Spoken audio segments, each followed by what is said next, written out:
오늘 다니엘 얘기를 좀 하겠습니다. 다니엘은 마지막 때 될 일을 다니엘에게 미리 보여준 사건이 다니엘서에 기록되어 있습니다. 예를 들면 신약에는 요한이 하늘의 비밀을 깨닫고 밤모습에서 기록한 책이 요한계시록인 것처럼 구약에는 다니엘이라고 하는 선지자를 통해서 말세될 일을 미리 말씀을 했으며 보여준 사실입니다. 자, 오늘 세 가지 말씀이 준비되어 있는데요. 첫 번째는 하나님께서 다니엘에게 보여주신 이 환상 이야기입니다. 이제 다니엘은 어떤 사람이기에 하나님이 특별히 그 시대에 많은 포로들과 청년들이 있었는데 다니엘에게 이것을 보여주었을까? 다니엘이 이걸 받을 만한 그릇이 된 것 같아요. 다니엘은 우리가 아는 대로 기도의 사람이지요. 말씀과 함께하는 사람이며 그는 자기 자신을 정결하게 지켜온 사람이에요. 그래서 그는 뜻을 정했다고 다니엘 1장 8절에 말씀하고 있죠. 다니엘은 뜻을 정했다. 무엇 때문에 뜻을 정했습니까?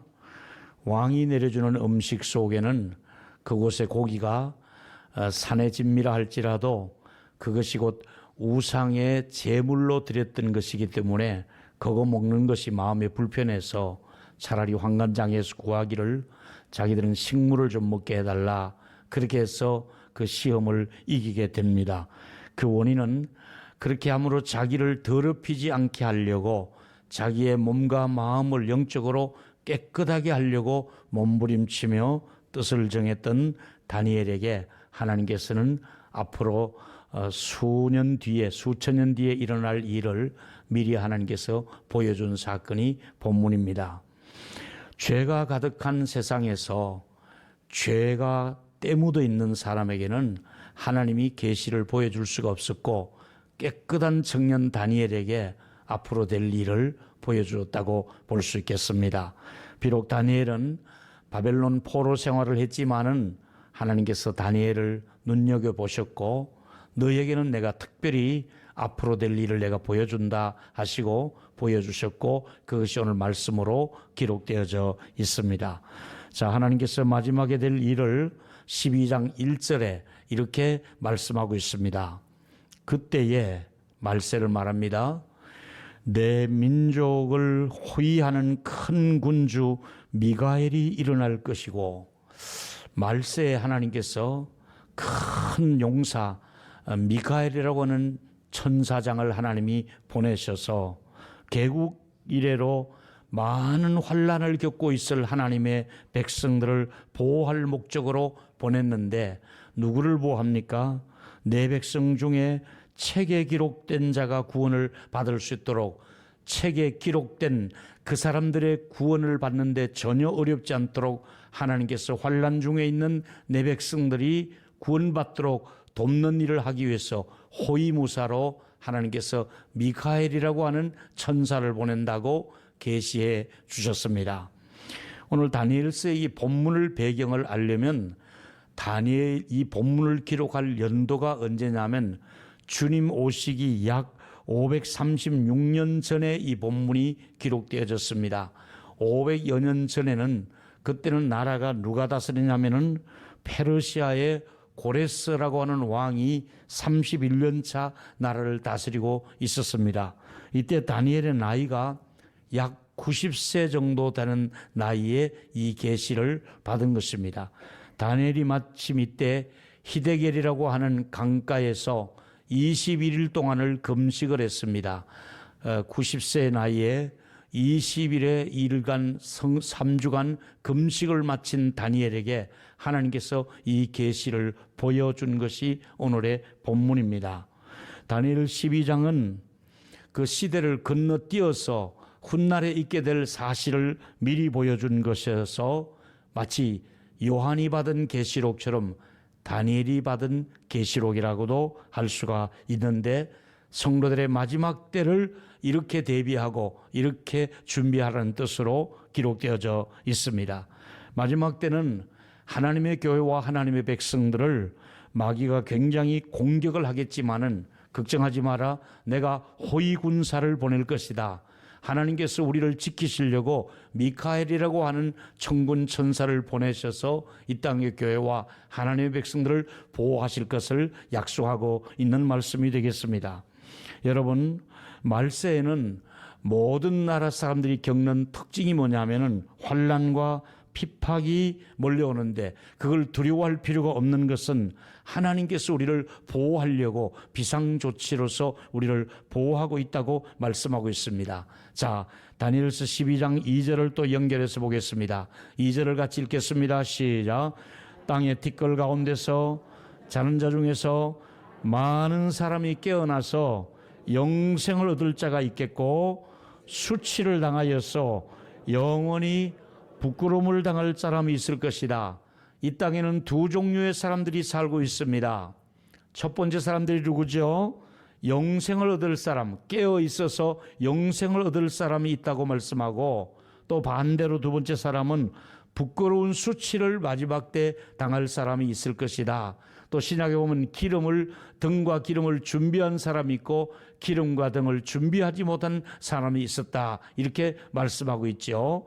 자, 이 부끄러운 수치를 왜 당하고 어떤 사람은 어떻게 영광스러운 이렇게 깨어 있을 수 있느냐? 한마디로 말하면 복음을 받아들인 사람은 영광스러운 그런 자리에 들어가게 될 것이고, 끝까지 복음을 거절한 사람은 복음을 거절했기 때문에, 예수 그리스도를 거절한 사람은 마지막에는 수치를 당하게 될 것이다, 이렇게 말씀했으니까 우리가 예수님을 영접하고 모시고 사는 이 기쁨을 평생 여러분의 자랑으로 삼으시기를 축원하겠습니다. 그래야만 우리가 수치를 당하지 않는다, 이 말입니다. 예수의 이름은 우리를 수치당하지 않도록 우리를 보호해 주신다, 이 말입니다. 근데 오늘 세 번째 얘기가 말씀의 주제 내용이 되겠습니다. 많은 사람을 어른도로 돌아오게 하는 사람이 있다고 말씀합니다. 3절을 같이 읽겠으면 좋겠습니다. 시작. 지혜 있는 자는 궁창의 빛과 같이 빛날 것이요, 많은 사람을 어른도로 돌아오게 한 자는 별과 같이 영원토록 빛날 것이다. 할렐루야. 자, 오늘 말씀 보니까 지혜로운 자라는 단어가 나오는데요, 누가 지혜로운 자입니까? 자기 건강 체크 잘하고 자기 관리 잘하는 것도 지혜롭지만은, 이런 것을 지혜로운 사람이라고 하는 그 범주를 벗어나서 이 본문에서 말하는 지혜로운 사람은 많은 사람을 하나님께로 인도한 사람을, 그 사람을 지혜로운 사람이다. 다니엘을 지혜로운 사람이라 하는 이유는 많은 사람을 하나님께로 초점을 맞추고 살아가도록, 비록 포로로 살아도 하나님을 바라보고 하나님의 백성답게 살아갈 수 있도록, 그리고 하나님의 나라를 생각하며 살아갈 수 있도록, 그게 지혜로운 사람의 생활의 원칙이라고 할 수가 있겠습니다. 많은 사람을 하나님께로 돌아오게 했느냐, 이게 지혜로운 사람의 그 기본이 되겠습니다. 오늘 저희들이 본문에서 말씀하고 있는 많은 사람을 인도했다는 뜻은 하나님께로 인도했다는 뜻입니다. 복음을 듣도록 했고, 복음을 들어서 예수를 영접하고 하나님께로 인도한 사람을, 많은 사람을 어른도로 인도한 사람이라고 할 수가 있는 것이지요. 영향력을 끼친 사람이다, 선한 영향력을 끼친 사람이라는 뜻으로 우리가 해석해서 이 사람이야말로 하늘의 별과 같은 사람이 될 것이다 하고 성경은 기록하고 있습니다. 다니엘의 면류관만 볼 것이 아니라 다니엘은 십자가가 무거웠던 사람입니다. 다니엘은 면류관을 쓰기 이전에 십자가를 먼저 진 사람이라고 할 수가 있습니다. 그는 포로 생활에 끌려왔습니다. 그가 기도하지 말라는 법령을, 의인이 도장이 찍힌 것을 알고도 다니엘은 자기 집에 돌아가서 예루살렘 쪽으로 창문을 열어놓고 하루에 3번씩 어김없이 기도를 했습니다. 이것이 고발이 되어져서 그가 이제 사자굴에 들어가게 되잖아요. 여러분, 우리는 사자굴의 얘기를 주일학교 때부터 많이 들어서 쉽게 듣고 있으면 당사자인 다니엘에게 한번 생각해 보십시오. 그때의 심정이 어떠했겠습니까? 또 포성줄로 묶여서 위에서부터 굴 속에 사자가 굶주린 사자가 있는 곳에 그의 발이 닿을 때, 사자가 저쪽에서 달려올 때 아마 다니엘은 새파랗게 질려서 이제 마지막이구나 하고 임종기도를 했을 것입니다. 그런데 하나님은 다니엘을 보호했잖아요. 그럼에도 불구하고 다니엘의 입장에서 본다면 사자 트라우마가 있을 수가 있잖아요. 얼마나 무서웠겠어요. 생각도 하기 싫을 거예요. 사자가 있는 쪽, 우리 쪽은 아마 근처도 가고 싶지 않았을 것이 다니엘의 입장이 아니겠는가 생각하면서, 그럼에도 불구하고 다니엘은 그 모든 어려움을 극복하고 일어난 사람이잖아요. 다니엘 혼자만 일어나는 것이 아니라 사드락 메삭 아벳노고에게 선한 영향력을 끼치며 서로가 서로에게 의지가 되고 동력자가 되고 서로가 교제하면서 힘을 같이 써왔던 사람인 것을 우리가 알 수 있잖아요. 나중에 다니엘은 바벨론의 최고의 실력자들도 다니엘을 인정하잖아요. 다니엘이 섬기는 하나님이 진짜 참 하나님이시다 하는 것을 인정하고, 다니엘이 하나님을 경외하는 이유가 있다, 다니엘이 저렇게 하루에 3번씩 기도하는 이유가 있다, 다니엘을 인정을 하고 있지 않습니까? 여러분 하나님을 경외하는 것은 결코 헛된 일이 아닙니다. 여러분들이 하나님 앞에서 이 모든 어려움을 섬기며 나갈 때 하나님께서 다니엘에게 주셨던 그런 은혜를 우리 모두에게 또 허락해 주실 줄로 믿으시기를 바랍니다. 다니엘처럼 유명한 총리가 되지 않아도 좋습니다. 한 가지 분명한 것은 여러분들은 하늘의 스타가 될 수 있도록 그렇게 삶을 살아갈 수 있게 되기를 축원하겠습니다. 두 번째 얘기는, 다니엘이 지금 영적 전쟁이 일어나는 것을 말하는데, 이 영적 전쟁이 끝날 날이 온다고 성경은 말하고 있습니다. 여러분, 다니엘 12장 6절에 보니까 그 중에 하나가 세마포 옷을 입은 자 곧 강물 위에 있는 사람에게 묻습니다. 뭐라고 묻습니까? 이 놀라운 일의 끝이 어느 때까지입니까? 이 시련의 끝이 언제입니까? 하고 묻습니다. 우리가 지금 제일 많이 묻는 것이 그거 아닙니까? 언제 이 코로나가 끝날 것 같습니까? 하나님 뭘 하고 계십니까? 이 코로나를 언제까지 1년 이상 우리가 어려움을 우리가 겪고 살아야 됩니까? 끝날 때가 언제입니까? 하고 우리가 마음으로 묻고 있잖아요. 근데 성경은 말합니다. 분명히 끝날 날이 올 것인데, 그것이 언제냐면 한 때와 두 때와 반 때가 지나갈 것이다. 이 무슨 얘기인가 하면은, 마귀가 계속해서 우리를 공격한다 할지라도 그 때가 지나가면 그것이 끝날 날이 온다고, 마귀는 자기 때가 얼마 남지 않은 줄 알고 최후의 우는 사자처럼 삼킬 자를 삼키려고 두루 찾아다니며 발악한다 할지라도 마귀의 활동도 끝날 날이 온다는 것을 믿기를 축원하겠습니다. 마귀의 활동이 중단될 날이 올 것입니다. 환난이 지나가면 마지막 때가 오는데, 성경은 마지막 때의 모습을 뭐라고 말씀합니까? 내 속으로 생각할 것이 아니라 내 감정으로 생각할 것이 아니라 마지막 때는 이런 일이 있을 것이라고 마태복음 24장 말씀에 보면 6절과 8절 사이에 마지막은 난리와 난리, 전쟁이 일어난다 이거죠. 난리가 났어요. 난리가 나는 거예요. 뿐만 아니라 이 난리의 소문이 전 세계에 이제 다 드러나고 있고요. 삼가 그렇더라도 두려워하지 말라. 아직은 끝이 아니라 민족끼리 막 계속해서 대치할 것이다. 이 나라 저 나라가 강대국이 계속해서 지금 대치를 하면서 으르렁거리고 있습니다. 그뿐만 아니라 나라가 나라끼리 또 친했던 나라가 서로 대적을 할 것이다. 민족끼리, 나라끼리. 그런 일이 있는데 또 일어나는 것이 뭡니까? 곳곳에 기근이 있을 것이다. 계속해서 식량 부족과 기근이 일어날 것이다. 지금 굶주리는 일이 일어날 것이다. 그것만 있는 것이 아니라 또 일어났습니다. 지진이 일어날 것이다. 지금 세계 처처에서 이 충돌하며 지진이 일어나고 있습니다. 그러니까 지진, 기근, 테러, 전쟁, 국가 간의 분쟁, 이런 것들은 말세에 이런 일이 있을 것을 마태복음 24장에서 이미 말씀해주고 있습니다. 사랑하는 여러분, 그럼에도 불구하고 다니엘은 말합니다. 이것은 계속될 일이 아니라 중단될 것이다. 다니엘 12장 10절에 이렇게 말씀하고 있습니다. 많은 사람이 연단을 받아, 지금 우리가 연단을 받고 있습니다. 어떻게 됩니까? 스스로 정결하게 하며 회개하는 것이나 악한 사람들은 악을 행하리니, 우리가 연단하는 반면에 악한 사람은 점점 더 악한 일을 할 것입니다. 점점 기독교인들을 악하게 사람들은 힘들게 하는 일이 일어날 것입니다. 그런데 깨닫지 못하는 사람이 있고 깨닫는 사람이 있다는데 두 종류의 사람입니다. 연단을 받고 환난을 받고 시험을 받으면서 믿음이 아주 좋아지는 교인들이 많아요. 믿음 좋은 교인들이 코로나에 더 많이 믿음이 좋아지는 거예요. 이럴 때 코로나가 와도 아무 관계없이 믿음은 가는 거예요. 믿음 생활하는 분들이 있는가 하면은 어떤 분들은 아예 세속화되어 버리고 믿음을 잃어버리고 하나님을 등지는, 하나님과 멀어지는 두 종류의 사람이라고 우리가 할 수 있습니다.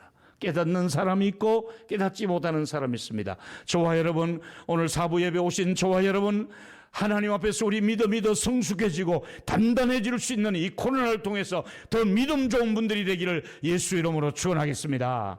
세 번째 얘기는 주님이 오실 것을 미리 알고 준비하는 자세가 필요하다 하는 것을 말씀하고 있는 내용입니다. 여러분, 주님이 언제 오실지는 우리는 모른다고 성경의 마가복음 13장 32절에 아무도 그날과 그 시는 모르는데 오직 아버지만 아시느니라. 예수님이 오실 날짜는 아버지만 아신다고 했으니까 그 상황이 그렇게 될 것이다. 말세의 징조는 보일 수 있을지라도 일정한 날짜는 아버지의 손에, 주의 주권에 있는 날이기 때문에 우리는 모릅니다. 다만 12장 11절과 12절에 의하면 이런 일이 있을 것이다. 제사를 폐하게 되는 날일 것이다. 하나님께 제사, 하나님께 드리는 예배가 못 드리는 날이 올 수도 있을 것이다. 또 멸망하게 될 가정한 것이 그때부터 정말 세워질 것이다. 다시 말하면 예배 말고 다른 것이 예배처럼 그렇게 둔갑을 해버리고 하나님을 섬기는 것보다 다른 일을 하게 되는 이런 일이 일어날 것이다. 근데 그 날짜 얘기가 나옵니다. 11절에 이 날짜는 하나는 1290일이라는 날짜가 나오고 또 하나는 1335일이라는 두 날짜가 나오는데 이 두 날짜를 아모헤드 가듯이 이거 풀려고 고생하지 마시고 이건 중요하지 않고 이 기간 동안에는 환난이 있는데 이 기간이 지나고 나면은 완전히 여러분이 회복될 수 있는 날이 온다는 것을, 이런 날짜가 지나야 완전히 회복된다는 것을 말씀해 주고 있습니다. 문자적으로 이 날짜를 해석하기보다는 이 핍박과 이 탄압을 고통을 견디고 나면은 하나님께서 이 기간이 지나고 나면은 이게 바로 끝이 오는 것이라고 말씀하고 있으니까 여러분, 우리는 영광스러운 주님의 재림에 참석하는 끝날이 우리에게 온다고 말씀하고 있지 않습니까? 주님 오실 날을 기다리라고 말씀하고 있습니다. 근데 왜 안 오십니까? 벌써 오신다는 날짜가 얼마나 오래됐습니까? 2000년이 지났지 않습니까? 예수님 올라가신 이후로. 근데 베드로가 이걸 답을 해 주었습니다. 뭐라고 말씀하고 있습니까? 베드로후서 3장 9절에 보니까 주님의 약속은 어떤 약속? 다시 오신다는 재림의 약속은 어떤 이들에게는 더디다고 생각하는 같이 더딘 것이 아니라 오직 주께서는 너희에 대해서 오래 참으사 아무도 멸망하지 아니하고 다 회개하기를 원하신다. 이게 무슨 말입니까?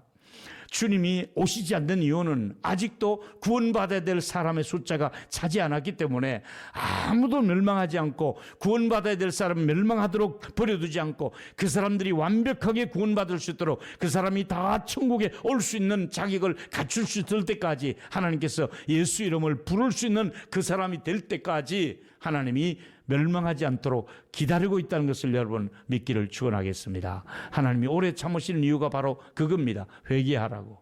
여러분의 가족 중에 멸망할 사람 없도록, 여러분의 지인이나 친구 중에서 이 시대의 어떤 사람들 중에서 그 누구도 멸망하는 것을 하나님이 원치 않기 때문에 그 사람 하나님께로 돌아올 때까지 유보하고 계시다 이 말입니다. 여러분, 이제 곧 나팔 소리가 들려올 날이 올 것입니다. 우리가 정말 구원받아야 될 숫자가 거의 차가가고 있는 이때에 곧 주님의 재림의 나팔 때가 우리에게 올 줄 알고 준비하고 기다리라고 말씀하고 있습니다. 다니엘에게도 알려주시면서 기다리라고 말씀하고 있습니다. 13절에 말씀하고 있죠. 너는 가서 마지막을 기다려라. 우리 한번 따라해 보실까요? 마지막을 기다려라. 내가 평안히 쉬다가 끝날에 내 몫을 누리게 될 것이다. 끝날 날이 온다. 근데 너의 몫이 있다. 끝날에 너에게 줄 상급이 있다. 끝날에 너에게 돌아갈 몫이 있으니까 너는 기다려라. 기다리다 보면 저와 여러분에게도 저와 여러분에게 돌아올 몫이 반드시 기업이 있는 줄로 믿기를 축원하겠습니다. 우리에게 돌아올 몫이 있습니다. 우리에게 상급이 기다리고 있습니다. 기다리라고 말씀하고 있습니다. 너는 의무를 다하면서 기다려라. 기다리는 동안에 아내의 의무를 소홀하지 말라. 기다리는 동안에 남편의 의무를 소홀하지 말라. 부모의 의무를 소홀하지 말라. 직장에서 의무를 소홀하지 말라. 농사를 짓느냐 농부로서의 소명을 다하라. 네가 출근하느냐 출근하는 그 직장에서 너의 소임을 다하면서 기다려라. 기다리다 보면 주님이 오신다고 말씀하고 있지 않습니까? 사랑하는 여러분, 우리는 오늘 본문 속에서 다니엘 12장 3절을 주제로 한 이유가 바로 이겁니다. 우리 같이 한 번 더 본문을 읽었으면 좋겠습니다. 시작. 지혜 있는 자는 궁창의 별과 같이 빛날 것이요 많은 사람을 오른도로 돌아오게 한 자는 하늘의 별처럼 빛날 것입니다. 할렐루야. 여러분, 가끔 우리가 유럽 축구를 보다 보면 손흥민 선수가 골을 넣습니다. 왜 그렇게 기분이 좋습니까? 손흥민 선수가 세계적인 축구 선수가 되어서 정말 당당하게 뛰고 있는 모습이 부럽습니다. 저희가 아무리 애를 쓴들 손흥민 선수만큼 축구 스타가 될 수 있겠습니까?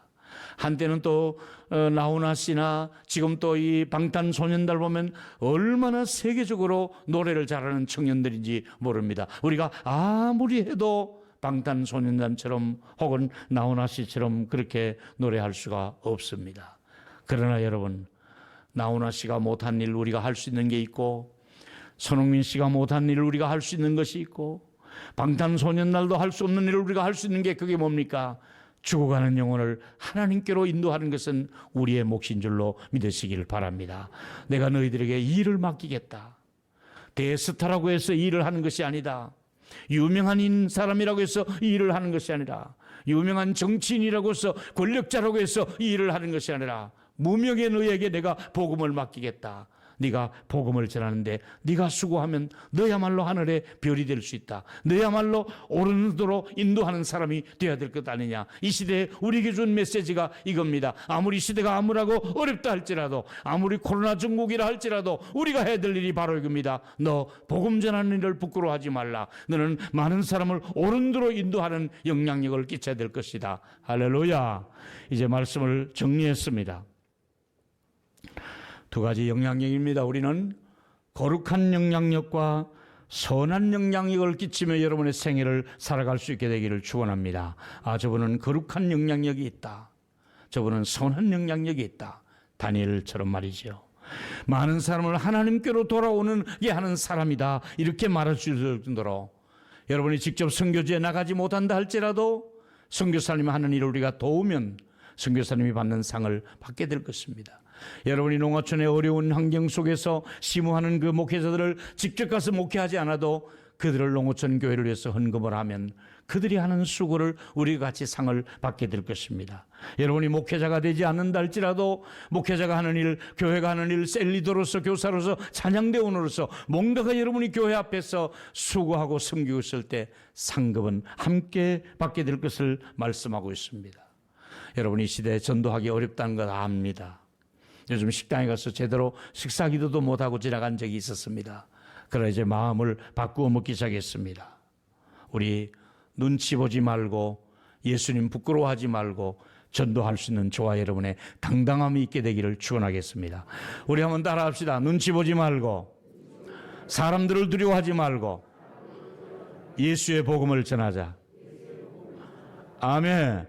내가 복음을 부끄러워하지 않으니 이 복음은 모든 믿는 자에게 구원을 주시는 하나님의 능력이라고 말씀하고 있습니다. 많은 사람을 옳은 도로 인도해야 될 사람이 이 시대에 우리가 해야 될 일이니까 저와 여러분, 우리는 다니엘과 시대는 다르게 한들지라도 공통점은 다니엘도 많은 사람을 옳은 도로 인도하는 사람이 되어야 된다고 말씀했다면 오늘 이 시대에 저와 여러분이 해야 될 숙제가 바로 이겁니다. 더 많은 사람을 주께로 인도할 수 있는 우리 교회가 되시기를 축원하겠습니다.